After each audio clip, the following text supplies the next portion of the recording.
Welcome to Unit 6 of Algebra 1.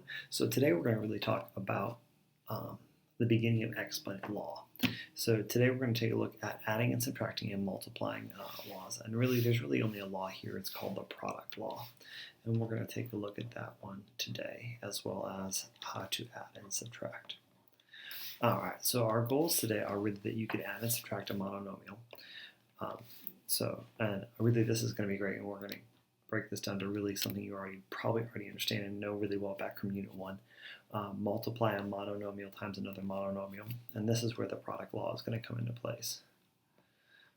Okay, and then finally, and this will be part of everything, is we're actually going to learn how to combine both add, subtract, and multiply.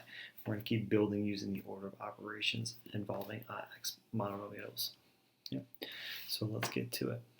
So first of all, what is a monomial? Well, a monomial is simply an algebraic expression consisting of only one term. It just means there's no other addition or subtraction separating it. A monomial could be something as simple as 5x squared or 3x or even 9x squared y to the 7th. This is all considered one term, as in there's no addition separating any of the pieces or subtraction. So you can see the different types of examples. So it could be anything. It doesn't have to be a single variable. It just has to be one term, as in all multiplication or all division terms, preferably all multiplication. So what we're going to do right now is learn how to add and subtract. And this is really going to be probably one of the easiest ones to do, because it really comes down to combining like terms. Really, that's what I'm looking at doing. If you remember back from like terms at the very beginning of the year, we talked about having, it has to have exactly the same variable and exactly the same exponent for it to be combined like terms. And that's exactly what we're looking at here. We have to have exactly, it must be the same, or we just leave it alone. Okay, and that's what we're going to take a look at. So let's try 1 through 7 together, and then I'll have you try 6 and 8. I'll show those to you. So when we combine these two, we're really just combining. We're going to combine the coefficient. That's all we're going to do, is add those coefficients or subtract those coefficients. So 17 minus 25 is going to be 8, and it's negative 8, and then the x stays the same. We're not going to change the variable. Okay. Anytime we add or subtract, we just leave the variable as it is, and we'll see as we go down here. So negative 15 plus 6. Well, let's add just the coefficients. The coefficients here add up to be negative 9. And then we take the variables a cubed, b, and c, and those are all the same, so we're going to add those together. And then we come work our way down here. So if we add again, 2 plus 9 is 11 ac, and finally negative 1, negative 8 mn plus 9 mn just makes it mn. I'd like you to pause the video, try 6 and 8, and answer the multiple choice question that goes with that. Alright, now that you kind of looked at it, I went ahead and showed you the work on the other two just so you could see. You can see we added negative 10 and negative 1. Don't forget the hidden number there, and the ab squared. And then here we had to actually make like terms. So this became 4/15, and this became 3/15. And we were able to then add those to get negative 1/15. Alright, let's keep going. So let's take a look at just a couple more steps, a little more involved as we go along the line. Let's take a look starting at 11. So if we take a look here, we can't combine numbers that aren't the exact same. So we can combine this term, and then we can combine these terms. We can't combine the z's and the y's together. So really what we're going to get is 3y plus 4y is 7y. And then 9z minus 3 is actually going to be plus 6z. And that's as simple as you can get. You can't combine x or z and y, so you just get 7y and 6z plus 6z. And we'll keep trying as we keep kind of going down to see what we look at. And it works the same way here. I can combine this one and this one, and I can combine these. And sometimes it's easier just to have a little bit of a highlighter with you to look at this. So 13 and 4 makes it 17y squared, and 9 and negative 31 gives you a negative 22y. And even though they're both y's, one's a y squared and one's a y to the first, you just don't write the first. You can't combine them. So, and then of course we have it in word form over here. I actually want you to try 14, 16, and 18, and try those three, answer each one of the multiple choice questions, and we'll come back and talk about the answers in a few moments.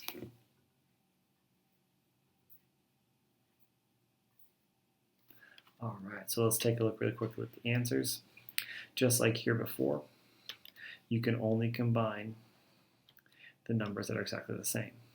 So we couldn't combine the 7 and m squared, so we just left it alone. Here we can combine everything, so the difference means subtraction. So 10 minus 2 is x squared y. And then when we subtract here, if we do this, remember we subtract the negative, it's just like adding a positive, and you get negative 7c squared, 7d squared. So now let's kind of move on to the product law, or to multiplying monomials. You'll hear people say product rule or product law. The basic idea starts, there's actually 2 steps to any kind of multiplying monomials, and a lot of the rules past this. You're going to multiply the coefficients, and then you're going to use the product rule to simplify the exponents. And the product rule simply looks like this. When you have the same base, okay, so we have a base of a, we're going to come over here and add the individual exponents. Okay. Another way to see this would be something like this. Okay, same base, add the coefficients, and really that breaks down, if you want to look at it, something like this. So if I have a to the 4th power, 2 to the 4th power, I really have 2 times 2 times 2 times 2 times 2 to the 6th power, which is 2 times 2 times 2 times 2 times 2 times 2. And when you look at it, I really just have 10 total 2's, so it becomes 2 to the 10th. Okay, one of the great things about this is this really connects to the order of operations. I thought about that. I didn't realize this when I was younger, but if you think about it, addition is really just repeated, or multiplication is just really repeated addition. Exponents are really just repeated multiplication. Division, to an extent, not completely, is repeated subtraction, repeated by the same number over and over again. Not 100%, but as close as I can make it. So one of the ways you can think about it is since everything's repeated, you look down a step to find out what you do with the exponents. Since there's nothing here, you would do nothing with the exponents. We didn't add them, we didn't subtract them, we just left them alone. On this next one down, though, if you take a look here, when you multiply monomials, you add the exponent. You can kind of say you look down a step, and that's exactly what the product rule says. Multiply the exponents, numbers with exponents, same base, you add the exponents. And that comes back here in how we see how we do these. So let's just practice a couple of these and I'll show you what I mean. X times x squared and x to the 3rd just becomes x to the 5th, because you can add 2 and 3 and you leave the base alone. Now taking a look at now if I've got a coefficient here, so I've got coefficients on these two have to be multiplied, because what I can really do is use my commutative property and say, doesn't matter the order I do things in, I can rewrite them in any order and still get the same answer. 3 times 5 times x to the 6th times x squared. So that means I've got to multiply the two numbers together. So that becomes 15. And then I add my exponents, x to the 8th. And it works the same here with negatives. 8 times negative 3 is negative 24. X to the 4th and x to the 4th gives me x to the 8th. Y squared and y to the 9th gives me y to the 11th. And that's the product law. What I want you to do is try numbers 8, 9, and 6 and see what you do to answer each 3 of the multiple choice questions that go along with that. And we'll see how, and if you have any questions, I'll go over the answers in just 1 second. All right, so let's take a look. So number 6, we multiply 4 and 3, you get negative 12. A squared and a cubed is a to the 5th. Now this is the tricky part that some kids get caught on. There's 1b there, so 1 plus 5 is 6. Same down here.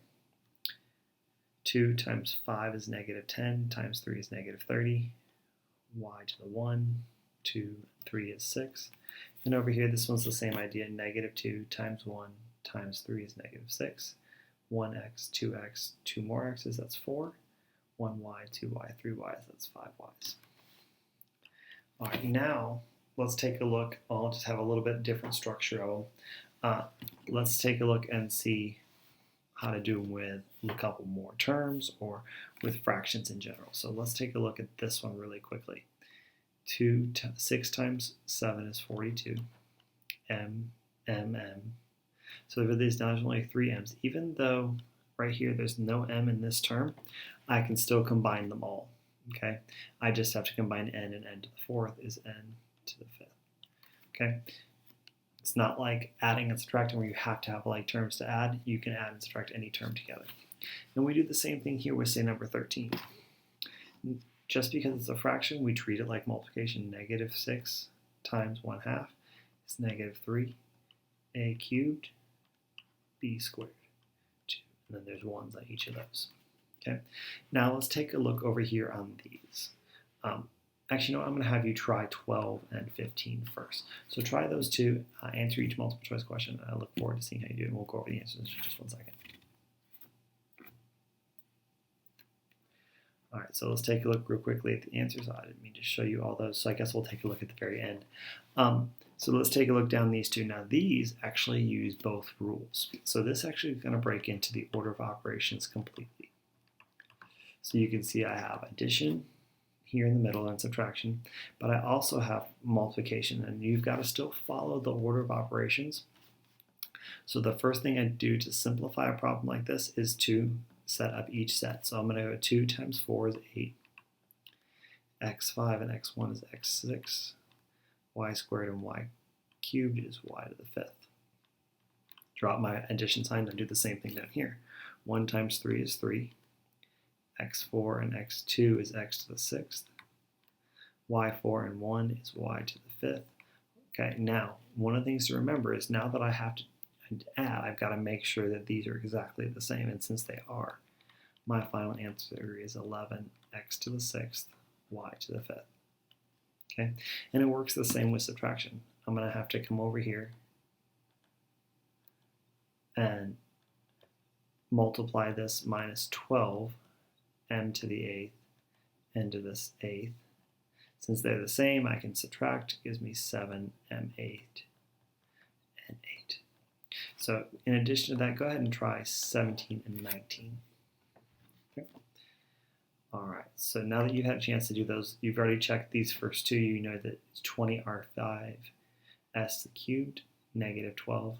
Here we do the same thing. We would have gotten 20 a to the 4th, b to the 6th, and negative 2 a to the 4th, b to the 6th. And when we combine, we get 18. Here we would get 15 c5 d2 and minus 14 c5 d squared. That leaves us finally with a positive cd. You could also put a 1, but it's not necessary, so we don't typically put it. Now you're all ready to work on homework 1 for Unit 6.